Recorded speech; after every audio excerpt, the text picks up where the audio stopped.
Welcome back to another episode of Queen's Comic Podcast. I'm Billy Bombs. And I'm Ian. And welcome back to the show. We're doing a part 2 of what we just picked up because it's been such a busy week of comics.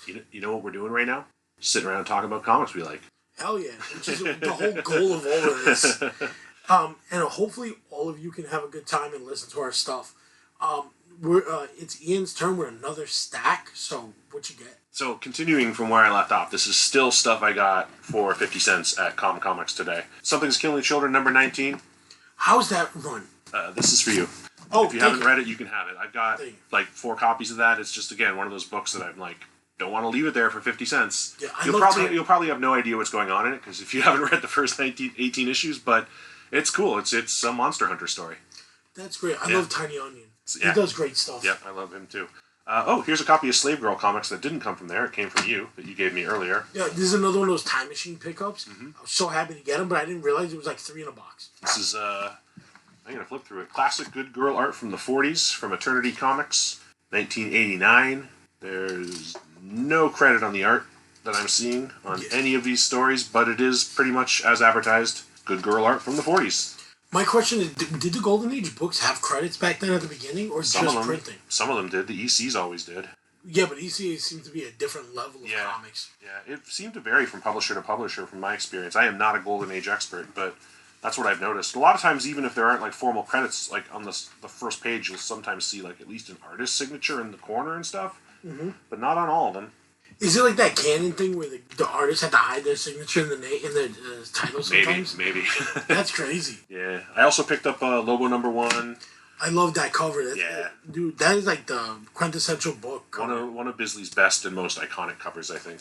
Real quick, people always get mad at Bisley's signature because he does it with a big marker. Mm-hmm. And he just writes Biz, doesn't he? No, he writes the whole Bisley. Does he? But like, oh, it's too big. Why is it like that? I'm like, that's great. If you're handing a book for somebody to sign, then you're kind of giving them carte blanche to do what they want. And the guy's a great guy. He's like a wild man. Mm-hmm. So it's like, he reminds me of Lobo. Yeah. He's a good choice to draw the book. What else I got here? Bitch Planet number 1, first print. This book just got optioned and is apparently a hot one right now. I'm not gonna lie to you, I've sold 10 of them. Yeah, I believe Bitch Planet, it's around. I keep finding it. It's definitely around. But I have no idea, like, what's the hold up on this. It was like Paper Girls. Yeah. Like, Paper Girls took forever to finally come out, and then it's one and done. You're like, come on, bro. Right. Like, I can't wait to see what it's about. I got Transformers Generation 2 number 1 with that ridiculous, gimmicky foil cover. I don't know if you know this book or not when you open it up. So there's Optimus Prime on the front, right? He's looking all metallic. And then it folds open on the left and on the right to basically a diorama of Transformers beating the crap out of each other. That is the coolest cover I've seen yet. It's a 90s gimmick book. But you know what? 50 cents well spent, in my opinion. Most definitely. It's a fun one. We found a gimmick book downstairs. It was a New Warriors in the Sands of Time. And the cover is sandpaper. Yeah, I'll show it to you later. Bizarre. It's parts of it where this is metallic, where they're sitting in an hourglass, and the bottom is sandpaper. Like, I could do the Why? It's a gimmicky cover like this one. Because it's an hourglass. Okay, I get it. All right. Crazy. Answered my own question. Remember that book Prime, where it was a bullet hole that went through every single page? Yes, that was Malibu. Malibu, yeah. So I guess all that stuff they were doing, they were trying new shit. That wasn't Prime, that was Ferret, I think. No. Prime was the superhero guy. Bingo. It looked like a superhero, but I don't know if it's an F with a bullet hole through him then on the chest. I thought the book was Ferret that had the bullet hole. I'm probably right. Yeah. Because you gotta remember, I don't think anybody read those. The only Malibu comics I remember reading was Men in Black. I did read some of their Ultraverse stuff. You know, it's a super underrated book that was Malibu Ultraverse. Title was Rune. It was Barry Windsor-Smith doing like a space vampire book. That's what Rune's about? That's what Rune's about. I'll check it out because Barry Windsor-Smith's another genius. Absolutely killer art, and the story is dark as hell. I'm almost surprised it didn't get a mature reader label on it because it's super, super dark. And then when Barry Smith finished his piece, his run, I guess, they brought it back and Kyle Holtz did some of the art on it. We were talking about him last week. I love that man. Everything I'm gonna comes full check it circle. out. Yeah, dude. You can get them in dollar bins. You can probably pick up every issue. No, I saw him yesterday. Yeah, you can probably get every issue of Barry Smith's Rune in $1, and it's worth it. Yesterday was a lot of Topps books too, And you forget that like Dracula was drawn by Mike Mignola. Yeah, the 3-issue adaptation of the Coppola film. Yeah. But it had Malibu Rune, all this stuff. The famous Rune is where it's the vampire's face with the like silver or gold or blue face, like screaming with his fangs, and I remember it now. There's a Rune Silver Surfer crossover too. That's kind of I have one of those. Yeah, I thought it was a wizard book, so I grabbed it. Okay. All right, keep going here. Marvel Premiere number 56, which is the first appearance of Dominic Fortune in Marvel Comics, I believe. That's awesome. Howard Chaykin, art and story. Dominic Fortune, before he was Dominic Fortune, was a character published by Atlas Comics, which we were talking about in the last episode, except he was called Scorpion. And when Atlas folded, Chaykin took the character to Marvel, and it became Dominic Fortune. All right, my question is, why is Chaykin does a lot of characters that look like him? I don't know. Because between that and American Flag, and then even Space Sam or whatever, they all look like him. Oh, Satellite Sam. Satellite Sam. You get what I mean? Yeah, and like, the Shadow, too. Yeah. Yeah. Actually, Shadow looks like Frank Miller, but still. You gotta give Chaykin credit where it's due, though. Nobody draws ladies in lingerie better than Howard Chaykin. Yeah, but I think that's all he practiced for his whole life. Gift from God. It's crazy. I just read Black Kiss 2 last week. How was it? It's nuts. It's absolutely nuts. Yeah, it's as explicit and crass and out there as the first series. Are you familiar with the first one at all? I'm only really familiar with his American Flag run because those were always like 3 for $1 and the 99-cent store as a kid. Yeah. So I had and they're a good. bunch of them. They're good. They're great. Yep. But I was like, what? This is like the dirtiest comics I've read. So Black when you're Kiss, a kid, Black Kiss makes American Flag look like Sesame Street. Black Kiss is pornographic. Yeah, it's triple X. But is that from the late 2000s or something like that? Like the first Black Kiss series came out through Vortex Comics. I believe in like the early 90s, maybe the late 80s. I remember that when they were on the rack in my local comic store as a kid, I wasn't old enough to buy them, and that they were shrink wrapped. You couldn't flip through them. Oh yeah. So yeah, they're dirty, but they're weird, like noirish sex stories. There's a plot to it. I haven't read the first one in so long that my memory of it is pretty vague. But they're like kind of almost like film noir stories, the type of like pulp stuff that Chaykin writes. Set in the past, everybody's dressed like they walked out of like an old Bogart movie. But Black Kiss 2 involves like kind of the rise of a transsexual woman who becomes a porn star and uses like the fact that people are sleeping with her to blackmail people. And also doesn't seem to age. She also doesn't seem to age either. And it just kind of goes from there. So there's like almost a weird supernatural demonic element to it. This is Black Kiss 2. This is part 2, which was published by Image probably 10 years ago. Okay. Yeah. It's weird. It's weird stuff. But if you like Chaykin, it's Chaykin at his most unhinged. He's alive, right? He's still alive? Yeah. Then he's definitely somebody I gotta meet. I'm gonna get his omnibuses for American Flag, and I'm gonna try out these books. Hamilton Books at one point had it for like $25. Yeah, they're always for a good price. Yeah. They're always for a good price. I met Chaykin at, it wasn't New York Comic Con, but it was an offshoot of New York Comic Con. I can't remember what they called it. This was like maybe 8 years ago, maybe 10 years ago, where the guys who run New York Comic Con did a Comic Con that was actually a Comic Con. Oh yeah, that was I know what you're talking about. It was one and done. They only did it once. It was to make up for the loss a lot of people got from the New York Comic Con. So it was an art show that was in the same area, but towards the back with the small spot, but it's only comics and art. Yeah, this wasn't in Javits. This was over towards the river, in like an old warehouse, and it was just comics and artists. Really? Because they did 2 of them. Maybe. Because they did one as a spring special to make up for the loss of like New York Comic Con. Okay. Something happened to a lot of people. I think it was because of construction. They had to shrink everybody's space. Okay. Yeah, I'm not sure if that's tied into this or not. But at any rate, Chaykin was there. And if you ever get the chance to meet Chaykin, you should, because the guy's hysterical. I'm going to check it out. Yeah, he's very quick-witted, very just like, I don't want to say condescending, because it's not condescending, but he's a smartass. He's a total smartass. And that's, if you read a lot of Sharon's work, if you read a lot of Chaykin's work, he has to be a smartass in order to write the way that he writes and to come up with the ideas that he does. So, anyway, meet Howard Chaykin if you can. I will. He's next on my list then. Yeah. What else do I got here? Reanimator #1, first issue from Dynamite. Nice Francesco Francavilla cover on that. Were you a huge fan of the movie? Yes. Are you a fan of the actor? Jeffrey Combs? Yeah. Of course, yeah. And Barbara Crampton. Yeah. He's every year he does this in around Salem, like Salem, Massachusetts, where he does like I'm lying. It's either Salem or Baltimore where he does a whole one-man show for Edgar Allan Poe. Oh, interesting. Yeah, and Okay. so and I love Jeffrey Combs because I know him from Star Trek. Okay. He was always playing a different character on there, Right. a different alien, and then when I realized he's the reanimator guy, I lit up like a Christmas tree. I met him at a convention in Arizona. So, not to go too far off topic here, but there was a horror convention in Arizona. I want to say this was 2005, 2006, at this absolutely beautiful resort in the middle of the desert. And Nice. I lived in Oregon at the time, so it was a pretty quick flight. It's like a 2-hour flight. Get there, and there's about as many guests as there are attendees. Like, there's nobody there. I love that. It was weird. I love that. And some of the guests were legitimately pissed off, and understandably so, because they make money off autographs. If nobody's there to buy autographs, they're not going to make any money. But Jeffrey Combs was there. I got him to sign my From Beyond DVD, because it had already been signed by Ken Foray and by Stuart Gordon, who's passed away. So even though it's the old Hong Kong crappy forced Chinese subtitles DVD release From Beyond, I'm going to keep it until I die, because it's signed by Combs, Foray, and Stuart Gordon. I just need to get Barbara Crampton to sign it at some point. Well, Chiller's coming up, so maybe she might be in one of those. Maybe. Yeah, she shows up at conventions here and there. Next up, Zombies vs. Robots #1. Is that an Ashley Wood cover? It is an Ashley Wood cover. I got I just picked up one of the oversized ones that came out years ago, and I didn't realize Sam Keith is the artist on the inside. He's not in this one, but the early issues. Okay, well, this is the first issue, so maybe it's some of the later issues. No, this is IDW's issue.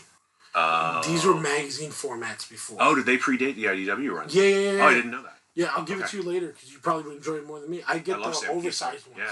Yeah. Yeah, I mean, I was watching a wrestling show the other day, and they actually had one guy wearing a Batman, a Predator T-shirt from Sam Keith. Oh, wow. It's like a new shirt they came out with. He was like, I'm a huge Sam Keith fan.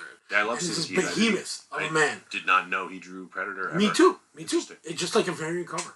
Warlord #1. Talked about Mike Grell a few times and how important Mike Grell was to me when I was a kid, so here's a copy of Warlord #1. I love stuff like that. There was that, and was there another one called Akron? Yeah, Warlord predates it. Yeah, Warlord was 70s run. Akron, was it Akron or Archon? I think, no, it's Iraq, I think. Iraq, that's it. A-R-A-K, yeah, A-R-A-K. That's right, that was an 80s book. So, anyway, yeah, Warlord is, typical sword and sorcery stuff. Guy lost in time fighting monsters to save the hot woman. I love that. Yeah, if you've never read it, Warlord's pretty fun. Cool. Then I got 3 issues of Plop. Was that only... That's not... who's the artist for that one? I'm sorry. The cover art? No, but the interior art. Like, it varies because it's an anthology, but... so the covers are all on these 3 issues. Issue 3, issue 5, and issue 6 are all by Basil Wolverton. Okay. Yeah, so that's why they're as crazy looking as they are. Insane detail in there. Interior... Let's see, this issue has interior art by Sergio Aragones, Bill Drought, who I'm not familiar with, more Sergio Aragones, Alfredo Alcala, whose stuff I really like. He did a lot of the DC Bronze Age horror stuff. More Sergio. A lot of Sergio Aragones in this issue. You've seen the Sergio Aragones poster we have, right? Yes. Here in the office? Yes, yeah, I have. I think I've mentioned this before. We somehow got material from a clean out of Mad Magazine's offices, and we've put it in comic shops what the framed pictures were. So if you ever go to Everyone Comics, you'll see the regular history of Mad Magazine. But I kept the Sergio Aragones one for myself because I think it's funny as hell. Sergio Aragones is great. Yeah. I love his stuff. His Simpsons work is cool. Did he do some of the Bongo issues? No, he would do he would be like there's one issue that just says Sergio Aragones does the Simpsons, and Bart looks all messed up. I'll show you the cover and I'll post it on our Instagram. All right. Another cool issue, issue 5. Again, great Basil Wolverton cover. It's almost all Aragones on the interior until you get to the back. And then there's a little Wrightson story.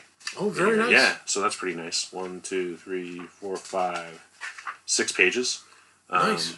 Written by George Cashton. But yeah, I'll take any 70s Bernie Wrightson books for 50 cents a piece. Super question on this one. Sure. Have they ever made this into a trade that's not like just a graphic novel? Like, I've Plop? seen... Yeah. I don't know. That's... Because if you've seen, I collect whatever I can. Like, I have Furry Freak Brothers or the Fabulous Furry Freak Brothers, Retro Cat, all by Gilbert Shelton. But I've never been able to get Plop as one big thing.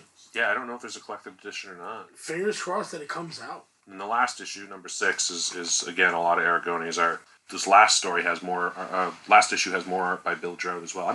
Do you know Bill Drought at all? No. No. It's pretty good.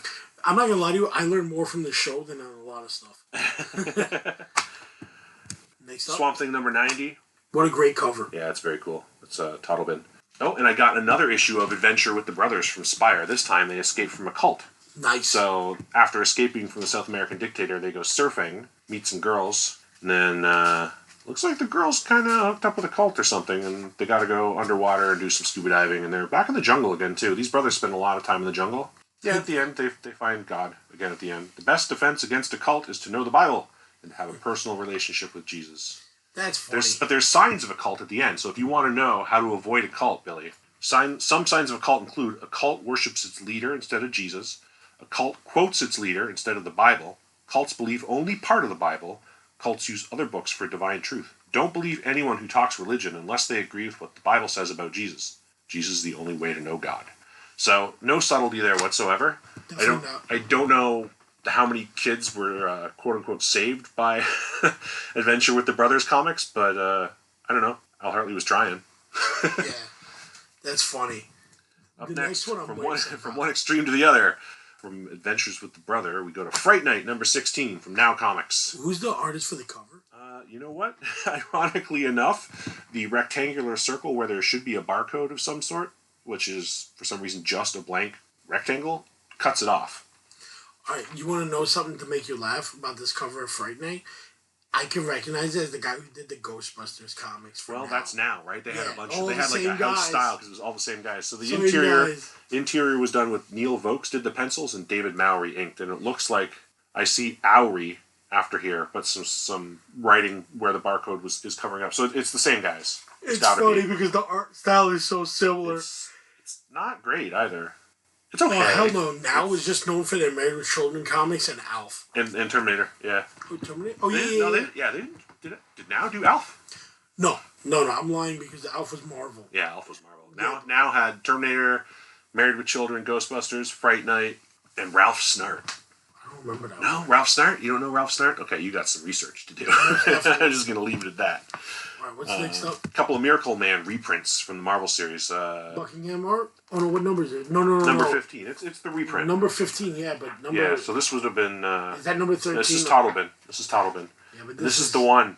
Didn't you say you read this as a kid and got all messed up from it? Yes. Yes. Because I never knew Shazam could be that violent. Yeah, I don't want to give you nightmares from it. No, but the fact that Alan Moore could figure out what if you never change back? Mm-hmm. What a game changer. Yeah. Like, you know what I mean? And you just stayed as a superpower being your whole life. We're going to retouch that with some of the books I got, actually, something similar. All right. And the last of this pile, I still have one pile left, but the last of this pile, another solo book from DC, and this time it's all Sergio Aragones stuff. How kick-ass is that? Yeah, is that awesome. a samurai? It's Sergio Aragones drawing himself as a samurai on the cover. I love that guy. I love him too. Oh, man. All right, here's your turn. All right, here we go. The first book on this one is Infinity Inc., but it's the first appearance of a character. This is a Todd McFarlane book. That's a good book. Yeah. For a buck, why not? It's Mr. Bones, and this one is a high-priced one. I was looking for number 13 and 14. 13 is the first work from Todd McFarlane done for DC, and number 14 is his first cover. But all I could get was 15 and 16, which is still cool because it's Todd McFarlane's That Mr. earliest Bones book is like a $20 or $30 book. in 40 now.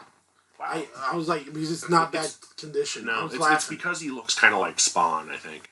100%. Yeah. 100%. He's a cool character. He's a very cool character. But I didn't know who the hell he was. I was looking for the first work from DC because last week on our show, I found that George Perez's first work from DC. Which was what? Fantastic. No, The Flash, like 280 something. Oh, right, we talked about that. Yeah. It's not a big book. Mine's not in great condition, but it's just nice to have. Sure. You know, so I was happy to find Todd McFarlane. All right, next up is two books from Moon Knight, but I think they're both Sienkiewicz's covers. Sienkiewicz, yeah, they both are. Yep. 26 and 28, which are very popular. 26 is always the cover for any trade paperback coming out about that time era. It's here somewhere. It's like a Moon Knight. It's a kid drawing like a superhero killing somebody else. Mm-hmm. So I have that whole run. Yeah, it's a good run. It is. It's a very good run. Very underappreciated up until the last couple of years. Well, that's because people jumped on the bandwagon. Because of the TV show, yeah. Yeah, and the show was good. I could have done without the CGI dancing hippo thing. Yeah, I think they're just trying to get like weird characters. Yeah, I don't know what that was about. I don't get that neither, but Moon Knight is cool. Bill Sienkiewicz, how do I pronounce it? Sienkiewicz. Sienkiewicz. I always screw him up. A guy who changes his art style every few years, but it's not in a bad way. It's become more of a evolution of a great artist. Yeah, well, we talked about him a couple episodes ago, how he started as a Neil Adams clone. Yeah. But has become so much his own thing. Yeah, totally. And is now influencing people in his own right. Yeah, totally. And a great guy. If you go and talk to him, great guy. I've met him. He's pretty nice. So I got these two. I got a big pile here, so we're going to be here for a second. Books I collect that are random as hell. Marvel Saga. You're the only guy who collects Marvel Saga. Because if they don't come out in Epic collections, I'll just grab them. I have Marvel Age. I have Marvel What The, which is in here. So I grabbed number 9. Water Damage, but I like to have it until I find a better copy. Mm-hmm. These are like news articles and stories about what's coming out soon or stuff like that. Later. No, that was Marvel Age. The Marvel Saga, isn't that like the history of Marvel Comics? You're right. I got it wrong because I've only had a few of them. Okay. This one's completely destroyed by Water Damage, but it's worth it. Now here's a big book that people are looking for. This makes me laugh. There's only 2 books in this John Byrne run that people want, which kills me because John Byrne's Fantastic Four run is phenomenal. I've read bits and pieces of it. Read them all. I don't remember enough about it to really have an opinion on the public record, but I remember enjoying them as a kid. Well, here's what I loved about it. It was the trial of Galactus, where the Skrulls want to put Reed Richards on trial for not killing Galactus, because Galactus turned around and destroyed their planet. Okay. So those are the best. It's like 2 or 3 issue run. It's great. Anything coming up with Kang has to do with John Byrne's run of Franklin Richards, which is like the great-great-great-grandfather of Kang. Right. So people look for that, but one of the issues that like people want is this one, 268. It's the Mask of Doom. That's such a cool cover. I got a couple of copies of that one. Yeah, it's where the mask is causing damage all around. Mm-hmm. And I remember this as a kid always finding this, and I always used to laugh. I was like, who do they think they are, calling themselves the world's greatest comic magazine? And then I read them, and I was like, they got it. You know what's interesting about that, though? To me, I'm not 100% positive, but that to me looks like a photo cover. It's a photo cover. It is, right? It's 100% photo cover. It's one of 2 covers of that run that people are desperately looking that are worth money. Mm-hmm. It's not worth much, but this is the one that they try and flip because they're like, oh, Doom's coming out. Right. The other one where it's Doom's hand pulling down the yellow page, where it's a bunch of them. I always have a problem getting this cover. Everybody tries to hoard this because they think he's going to be this big comeback moneymaker, and instead it's just a really good issue. It's kind of a classic cover, though. It is, but it's not going to be $1 million book. No, it doesn't need to be $1 million book. It doesn't deserve to be $1 million book, but maybe a $10 book. Yes. I'm not going to lie to you. If I can get a good copy of this for $10, I would have grabbed it. But nobody ever wants to give it up. Yeah. But Fantastic Four has a lot of good stories in there. John Byrne did a long run of just him writing and art. And I remember when he was on it as a kid. And like I said, I've read a few issues here and there. I remember enjoying them, but it was 30 years ago. 35 years ago. And he wrote some of the best She-Hulk stuff. When yes. he made She-Hulk part of the Fantastic Four, and some of the most heart-wrenching stories of, like, the Human Torch and, like, not being able to fit in, even though he's a good-looking guy, made a good run. Next up is, this is a random book I always grab, is the Blue Spectacular Spider-Man 189 with a hologram cover. Yep. It comes always with a poster. This one comes with, actually, I don't remember what poster it comes with, but it's a good one. It's just good to get because there's 4 of them. There's 1 green, 1 red, and was it 1 black? The black one is the Amazing Spider-Man issue, which is the first Spider-Man 2099. Bingo. Yeah. So that one's a good one. I love stuff like that. Remind me later when we reach a certain bunch of books about Spider-Man 2099. Next up I got is one that I love to get. I have a tattoo of the N train on me. So I have a Spider-Man 267. Amazing Spider-Man 267 where he's on top of the M train. That's awesome. And it's supposed to be like the commuter, but they made it, instead of being a New York City subway line, they made it into like a average train so they could fit all across America and Japan. I did notice the logo's wrong, yeah. Yeah, and it's on purpose so that it's more worldwide. More universal. New York. Next up was, I just couldn't help it, anything with the Red Ghost I think is cool. And it's got a stamp on it I didn't notice, but it made me laugh. Number 223. It says complimentary copy, and it's Amazing Spider-Man and his friends. Check it out. Amazing Spider-Man 223, complimentary copy. Yep. Yeah, and then the next up I got was another Spider-Man where he fights a robot. It's the Mad Thinker and his awesome android 242. Okay. All simple issues. I just thought they were cool. These were all dollar bin scores? This is all $1. It was $1. I paid less than that. The kid hooked me up. And here's books. Any Bronze Age or Copper Age Spidey's for $1. Yeah, why not? Yeah. Here's a bunch of books. I'm not gonna lie, in all my comic collecting, I've never seen in person. Miss Marvel. Mm-hmm. I've seen Miss Marvel #1. Only #1. I've never seen 2, 3, 4, 5. Never. So today I grabbed number 4, and I grabbed number 6, and they're not great, but like I have the copy of it. They're dirty copies, but it's cool to see them. So anybody who collects it can pick it up from me when I have like a flea market or something like that. Yeah. So they can finish the Miss Marvel. That's it. Again, at the right price, lower grade copies are okay. Comics are for reading. So hell yeah. But it's just one of those things I never see them. And here's a book that people grab as fast as they can. Another Howard the Duck. This one is number 29, which is another one of these. Duck-itis Poster Child, 1978. Doing Gene Cologne. Yep. Yeah, this one's cool where it's a week posting. What a great advertising cover and great artwork. This is the one that got me really triggered to buy a lot of books over here. The Alien Alliance Invasion. This is another Todd McFarlane book. I remember that one. This was his big book to try and break out of like Infinity Inc. and all that stuff where he was only doing minor characters. And he talked about this in a bunch of documentaries, and I never had it. I have the trade somewhere, but because it's DC doesn't do trades. They do one-shot runs, and that's it. I'm very surprised that the 3-issue McFarlane Invasion series is still dollar bin fodder. Well, it's only been collected as a trade once. Right. And that was recent. But they're still cheap. Like, that's the thing. Like, it's early McFarlane art. He does all the interiors on it, not just the cover. You would think they'd be worth more than $2 or $3 a piece, but they're holding still cheap. Hostage. Yeah. Did you see that Todd McFarlane made a video about this the other day about our local comic shop, Royal? No. All right. He signed 32,000 or more comics. But he says one comic shop in Queens, New York, called Royal, sent him a book. The first time he ever signed it was a cover he did 10 years ago for a book called The Prince of Persia. Wow. So he talks about it. He goes, I forgot I did this. So first time ever he signed it to get graded for somebody at the shop. And how cool is that? He goes, and they talk about a shop we all go to. This was the CGC signing? Yeah, he just posted it like 2 or 3 days ago. He may be doing another one. So if you missed out, there's still another time around.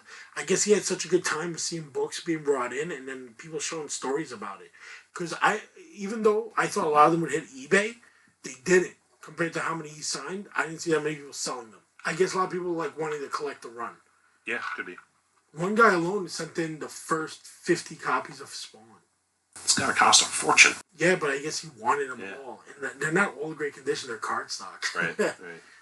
Next up is a book we've talked about before, Major Bummer from Doug Mankey and John Arcudi. Yep, it's a fun read. I'm a big fan of both of them because John Arcudi became the writer for Bureau of Paranormal Research and Development, BPRD. So I needed a nice copy, and this one looked good. Here's a big book that I'm dying to get signed. It's a famous cover, Superman #1 All-Star, with Grant Morrison and Frank Quitely. Mm-hmm. Great art in that. Hell yeah, but great cover. Yeah. And I want to get this signed and framed. The interiors are really nice on it too, though. Hell yeah. And here's the last one, another collection of Kingdom Come. And it reminds me of the Alan Moore's writing on Miracle Man, because in this series, Billy Batson has never turned back into Billy Batson. He's been Shazam the whole time for 20 years. And he's just an older guy with a kid's mind, but he's still being under control. Maybe Mark Waid was a little influenced by Miracle Man there. I think a lot of influence. But it's cool to get a nice little collection of these. Cause, and if you haven't read Kingdom Come, the main character of Norman, the preacher, is Alex Ross's father. Yes, I knew that. Yep. Yeah, and I love stuff like that. Little dorky stuff. Mm-hmm. But that's it for my run for today. I have more downstairs, but really, this was the most comic-filled weekend we've ever had. I got one stack left. Let's do it. All right. Going back to Atlas Comics, which is one of the recurring themes of the day, it seems. Target, #1, TARGITT, because you have to have 2 T's to copyright the name, maybe. Oh, yeah. Spell it a little differently. From 1975. I can't say for sure, because I don't see a signature on it, but that sure looks like a Neil Adams cover to me. Yes. And Neil Adams did do work for Atlas. When you open it up, it just says Duffy, Rovin, Myers, and Nostrand as far as the credits go. Mm.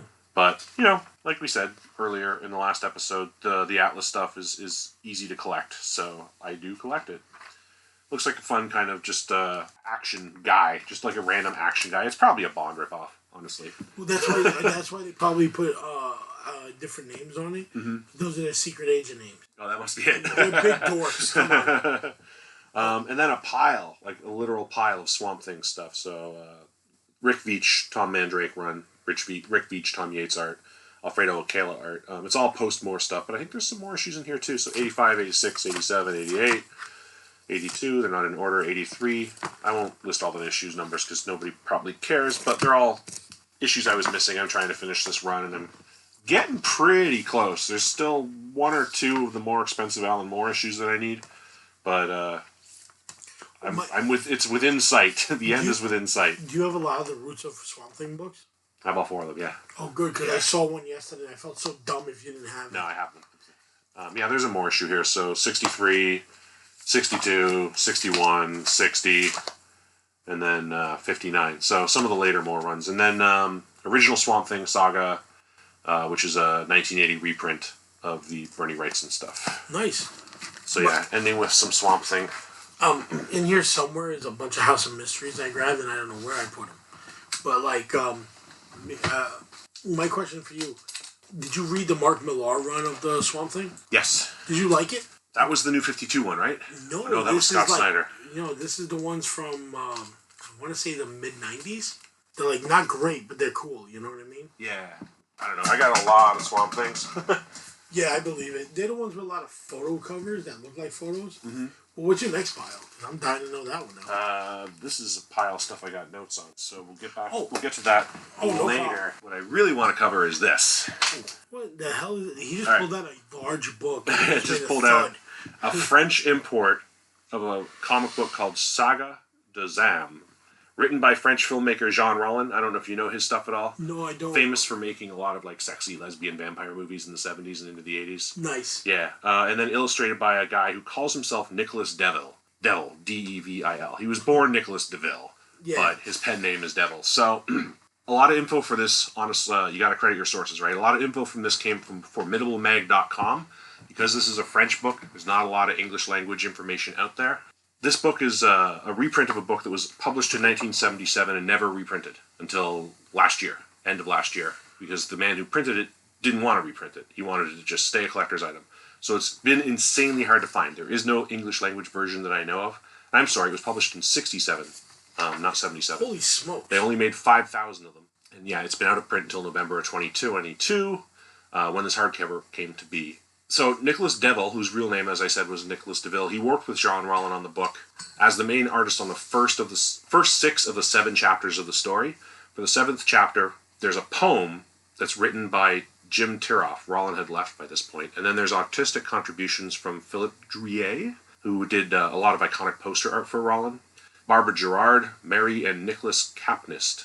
These are the larger splash pages in the book. The story is a science fiction story with a moral and political slant. And again, I'm quoting from Formidable Mag here.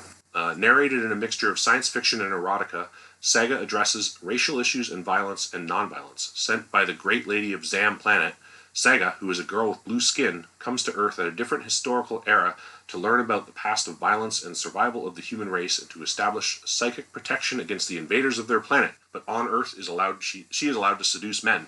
Fascinated by their strength and power, Saga wants to transform Bam into a strong and vigorous planet, but without violence. It's nuts. It's nuts. Flip through this. Okay, the artist was apparently experimenting with LSD around this time. No joke. Yeah, and was doing more and more LSD as the project neared completion. And you'll see it when you flip through it, because it's so psychedelic and so wild. And the use of color, it's just like mind-melting. This is ridiculously weird colors. It's wild. And you know what it reminded me of when I was flipping through it? It's not in the art style specifically, but in the use of color was Trad Moore's Doctor Strange book that we talked about last month. Yeah, most definitely. Yep. Colors you wouldn't think would work, works. And it's just gorgeous. Not for kids. No, most definitely not. My man, you're going to end up start using my storage rooms for all this stuff. Yeah. I don't have a bookshelf big enough to fit this. yeah, most definitely. We have behind you is like just a nook where I put everything on the floor to reach up, and it's taller than 2 shelves of my bigger books. Yeah, I've got bigger books to fit look at this on the top. one. This is very like trash polka. You ever seen that tattoo style? Uh-uh. It's a mix of multiple art styles into one thing, and they call it trash polka. Okay. It's a random thing.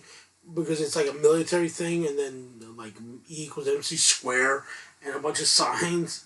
This is cool as hell. Yeah, it's wild. I didn't know that this was back in print. Floating World Comics imported a few copies for their web store. How much did they hit you? They posted about it on... I couldn't get one from them. They posted about it on Instagram, and it was sold out, I guess, before I got to the website. I don't know how many copies they had. They had it listed for sale at $80. So I was like, oh, I gotta find one now. So I started going to a bunch of different French websites, seeing if I could find it. And eventually I did find a copy for sale. It was €35, so about $42, $43. That's phenomenal. It was good, yeah. And then, but it was €30 to ship it. So it wound up costing me about like $75, $80. So about the same as it would have cost to buy it from Floating World. They weren't, making a massive profit on it or anything like that. But I was just happy to get one. Of course. There's a last page here that's like, looks like a Grateful Dead poster. And it's so trippy, where one character, like, this is definitely LSD. Yeah. This is LSD, but it's beautiful. It's a cool book to get, man. Yeah. I'm jealous. I wish I spoke French. Yeah, I can read. I mean, I took it in school, but I haven't used it in 30 years. So I can, if I were to speak French to you, I'd sound like a caveman. But I can read it better than I can speak it. And flipping through it, I can understand about 25% of the text. That's awesome. It's enough to kind of get an idea of what's going on because it's much more visual. But again, you flip through it and there's like really dense parts where there is a lot of text. Yeah, it's a lot of text in one area.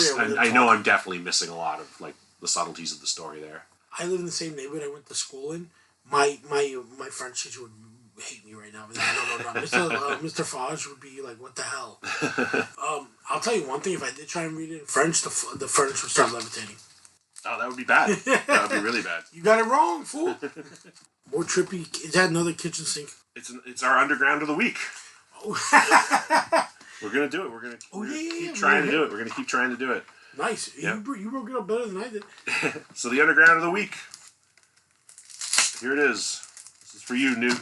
Death Rattle number 3, Kitchen Sink, 1973. This is, as far as I know, the only printing. I don't think they did multiple printings on this one. It's from the first volume, which came out in the 70s. There were 3 volumes. There was one that came out in the 80s and another one that came out in the 90s. This is volume 1. How many issues in each volume? There's only 3 issues in the first volume. The later volumes had more. I think they ran past 10, maybe even up to 15 or 20. Super dramatic cover by Mike Roberts. Well, yeah, it looks more like a regular comic book. It does, yeah. But again, the EC influence. Like, look at the way the Kitchen Sink logo has been made to look like the EC logo there. There's a big EC influence in this issue. Specifically with the first story, which is called The Rats, which is drawn by Mike Roberts, who also did the cover. Second story, drawn by W.E. Hayden. It's a sex-heavy story with a weird twist ending. The art is not nearly as detailed and realistic as Hayden's is. It's a little more cartoonish and exaggerated, but I like it. It's got a thick pen style there, really heavy on the inks. And then the third and final story in it is called The Valley of Byrne Arachnal. I'm sorry, this is not the final story. Third story. Written and drawn by Tom Boxall. Super detailed art, really fine line work there. Again, a weird, sexy mixture of a lady and a bug. Kind of hard to tell what's going on here. Doesn't make a whole lot of sense. And then the final story is called Split Screen. It's written by Tom Veitch, drawn by Mike Bosberg. There's a huge Steve Ditko influence here. To look at this, to me, at first, I was like, what did Steve Ditko do for Kitchen Sink? It's not Steve Ditko. But I think it's intentionally made to look like his work. That's cool. Yeah. The story before this one looked very much like what inspired Planetary's final issues. Okay. Because Warren Ellis did a lot of stuff with the humans looking like that. Not Warren Ellis, John Cassidy. Okay. And if you look in the third story, his humans look just like that character, the EW, the name of the artist. The guy who drew that? Yeah. EW, was it? Oh, no, it was Tom Boxall. Tom Boxall, the third story? Yes. You could, if you look at that artwork, looks just like. Have you read Planetary yet? Yes. Yeah, remember the one when they the celestial has floated into the world and the angels thank us for it? Yeah. And the people and the way everything's drawn up looked like it was inspired by this. Right, yeah, now that you mention it, I can see that. Yeah. So, Boxall did the back cover too, which, if you look at it, he signed it Grizzly. Nice. Which I think is maybe a nod to Ghastly. Cool. As in Ghastly Graham Ingalls from the EC era. Nice. That's my guess. Cover, and in the first story, it would make sense that was there. Do you ever give yourself comic book homework? No. I gotta find this book to read it. I'm gonna give you one book. It turns out I have doubles of some indie books from New York City called World War III Illustrated. We talk about it, but I never got a chance to give you one. Right, I remember talking to you about that. I found some double. Doubles. I'll give it to you. Check it out. If you like it, I'll get you the other stuff. Sure. It's cool when you see artwork and multiple stories in a book, and you realize how many people put so much effort and how 7 pages is hard. Oh yeah. You know what I mean? 1 page is hard. I mean, not every page has to be hard, but certain people can have an easier time drawing certain things than other people, obviously, right? And I know that, the whole joke about Rob Liefeld is that he can't draw feet. Yeah. But he can draw other stuff. He does a good job with guns. In pouches. Yeah, in pouches. The man draws pouches like a motherfucker. I don't love Rob Liefeld's art, but like he's got a style that's dynamic and pops, and that like you instantly recognize. So he's doing something right. Everybody's top heavy. Everybody's top heavy. Yeah, I don't want this to become a Liefeld bashing session. No. Here's the thing: I enjoy some of his work. Yeah. But when I look back on it, sometimes I gotta crack up with Youngblood and Die Hard and all these. Funny thing is, I collected his stuff as a kid. When I was when like you're 13, younger, you love it. 12, 13, 14, he did that New Mutant stuff. And I was like, oh my god, this guy's the best. And then I followed him to Youngblood, and I was like, this is the greatest book. And then rereading them as an adult, I'm like, I don't like growing out of stuff. Did we talk about Liefeld last time? Probably. I don't know. About him selling the rights to everything in like 1995? I don't think so. Alright, this is a quick side note. It's fine. Image Revolution came out, that documentary. Yes. Phenomenal documentary. Yeah, it's good. He left out the part that he sold the rights to somebody else in the mid-90s. So he had no right to put out anything. So there's always a question, how come Youngblood never came out? How come other stuff didn't come out? Like Eric Larson owned Savage Dragon straight through, but he's a great guy that like stood the test of time with his book. Top sales, low sales, he kept running with it because that's his story to tell. Right. But it turns out he stopped writing it because he stopped owning it. And the fact that there's a Youngblood stories out there that he wanted to write that he could never get to. So who owns it?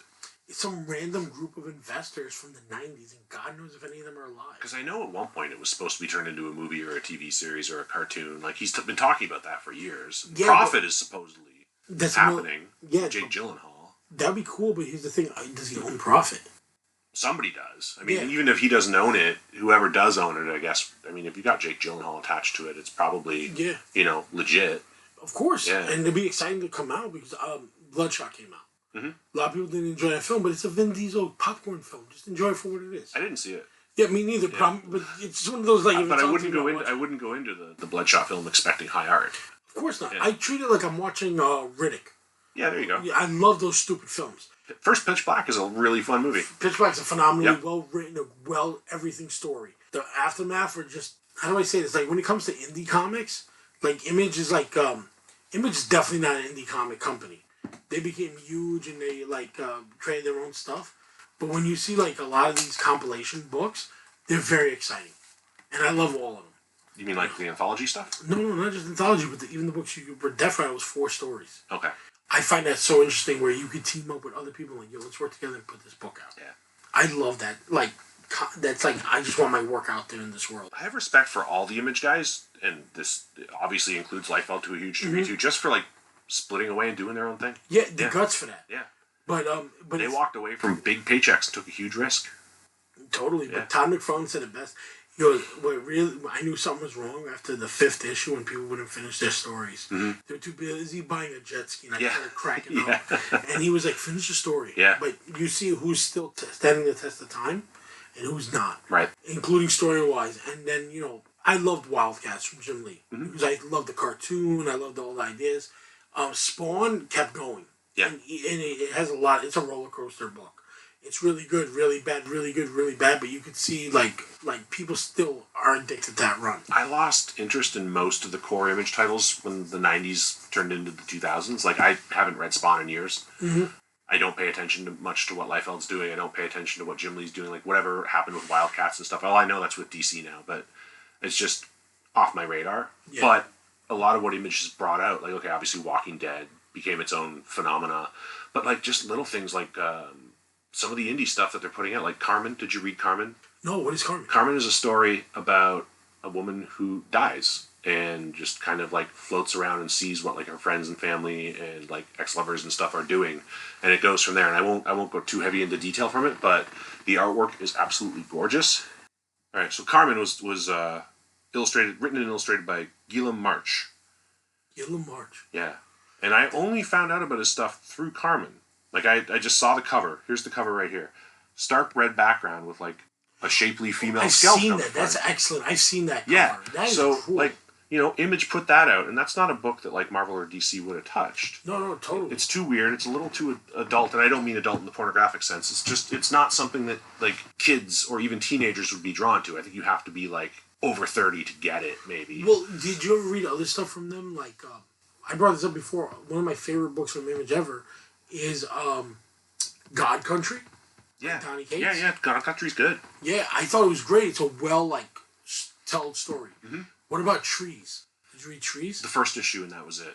Great run, but then I got lost after a while because I knew the story didn't finish. That was Warren Ellis? Yes. Yeah.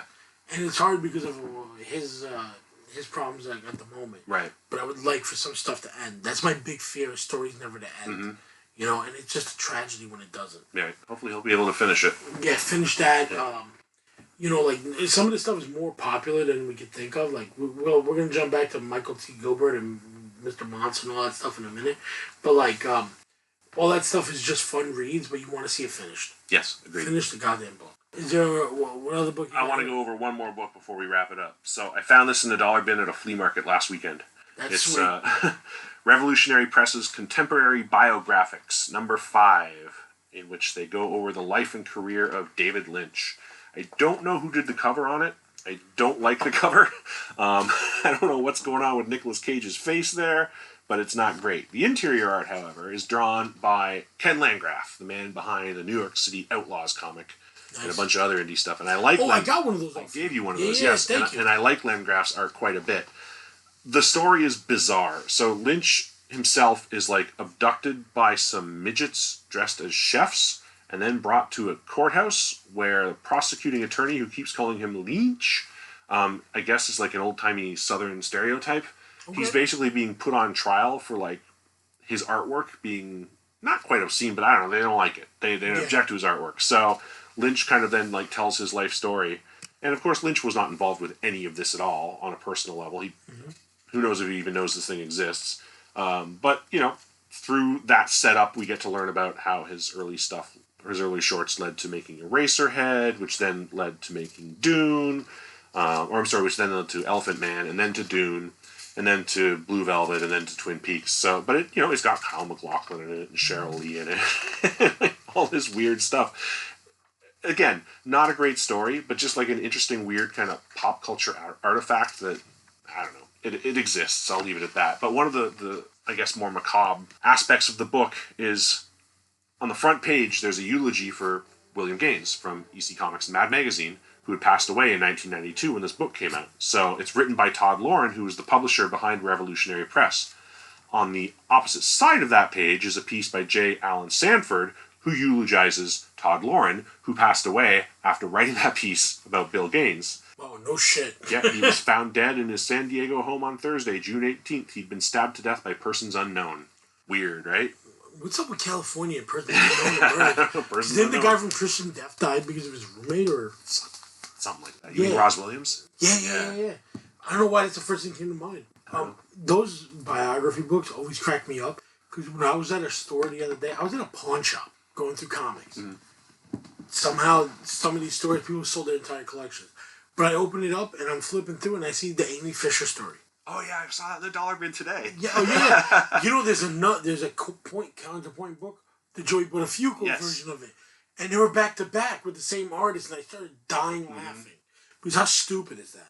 So you didn't buy them? No. I still have my copy of it from the basement from back in the day. Yeah, I didn't buy it either. It's like that one and Tracy Lords and all those. It's the same ones. I have one for The Cure that I kept. You know what's funny? What's up? I bought that at the dollar bin at Midtown today. It's sitting over there. Oh, no The Cure joke. issue. Yeah, I gotta pull this out. It's like, it's his face on it. Yeah, it's so emo it hurts. It's gotta be this. How many Cure comics can be out there? It's gotta be in this pile right here. If it's not, I'll die laughing. You want to go over that pile real quick, or you want to wrap it up? I can go over it real quick. Let's go over it, because this is going to be great. But we gotta make sure this is the same Cure book. Yeah, because if it's not, I gotta go find it for you in the basement. No? It's not even the same book. It's not even the same book. There's 2 Cure comic books? Yeah. That's hysterical. Yeah. That's not even the same book. That's hilarious. This one is more sterile than that one. That one looks fun. So I'll flip through this last stack real quick, and then we'll wrap it up, because we're at the 50-minute mark. Okay. Man, we could talk about comics all day. We could, yeah. All right. The Hood, number 4. Oh, you finally got it? No, that's a new one. That's Dark Reign. It's the original miniseries. No, it's volume 2. No, I don't think so. No, Is it? I know it. Okay.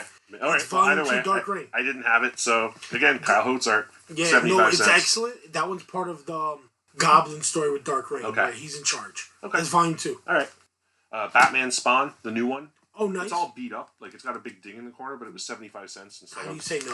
Yeah, it was 75 cents instead of $7. And honestly, I don't care about this book. Like, I just bought it out of curiosity. I'll put a heavy book on top of it, and it'll get rid of that ding. Destroyer Duck number 2. You know, I've never seen number 2. No? Well, now you have. I have there 2 it is. copies of number 1. I've never seen number 2. There you go. There's number 2. Nice That's Kirby funny. cover on that. Captain Britain and MI-13 number 7. What a cool cover. Yeah. I did not know there was a Buckaroo Banzai comic. Me neither. Yeah, so put out by Moonstone. So when Buckaroo Banzai is in the dollar bin and the dollar bin is 25% off, you don't leave it there. What's the phrase that he says? He goes, "Wherever you're going, there you are." Yep. One of Peter Weller's finest moments. What a great actor. I love Peter Weller. I'm waiting for him to sign my RoboCop action figure. This was something I was going to mention in the other episode.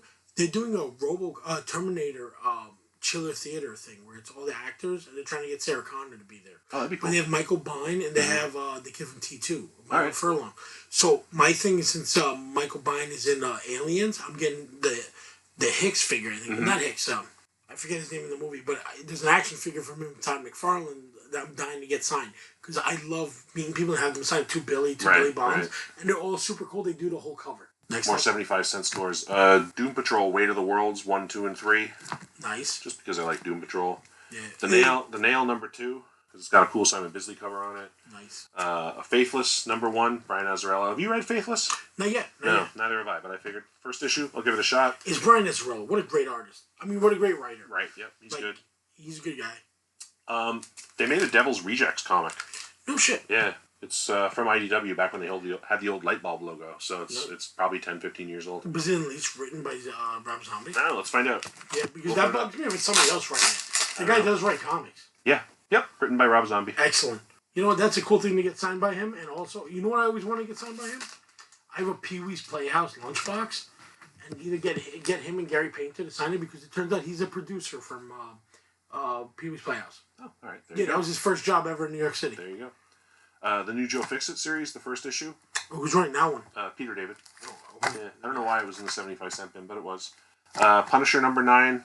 I was just like the variant cover on that. Mm-hmm. Zodiac number 2. Wow, are they really? Is that Joe Casey? Yeah. Yeah, cool. The official handbook of the Conan universe. I've never even heard of that. Badass painted cover. Let me see that cover. I'm Yeah. sorry. Ooh, who did this cover? And then last but not least, The Shadow number 8, the 1988 DC series by Andrew Helfer and Kyle Baker. That was the last issue I needed to finish that run. So. Kick ass. Dude, isn't it sweet to finish something? It is, yeah. Now I don't have to worry anymore. Hell yeah. Dude, it's been a good week of comics. Definitely. I think everybody done something. Every comic shop, alright, Cosmic Con was hitting this weekend, and everybody who wasn't already at the show was like, oh, let me replenish everything I got. Street Side Anthony had a big show.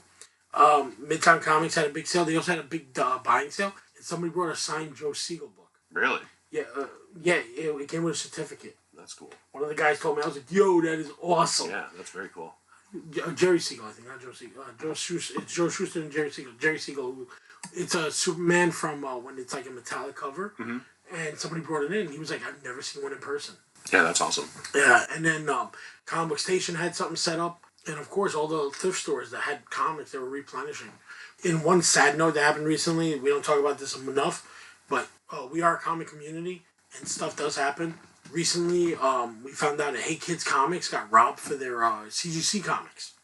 They got robbed the Hulk 179, 180, 181. Wow. Yeah, but they have serial numbers, so whenever you see something like that happen, always stick together and get it back. There you know. Go, yeah. But I don't like wrapping stuff up on a sad note, but it is something that like we should mention because it will happen, and if you get comic book karma and you don't say something happens to you. Yep. It always happens to everybody as a collector, and even though I would love to get a copy of Hulk 181, sure. I wouldn't want it on the back of somebody's loss. No, me too. I'd love that book too, but I don't want a stolen copy. Hell no. I've seen so many copies pass through my hands now, though, but like I'm like, one day I'll own it. The moral of the story, don't rob your local comic store. Or any comic store. Don't rob, period. Yeah, life is too short. It's easier to make a buck doing other shit. Yep. But we're going to wrap it up. We're the Queen's Comic Podcast. I'm Billy Bombs. I'm Ian. We'll see you next time. Bye.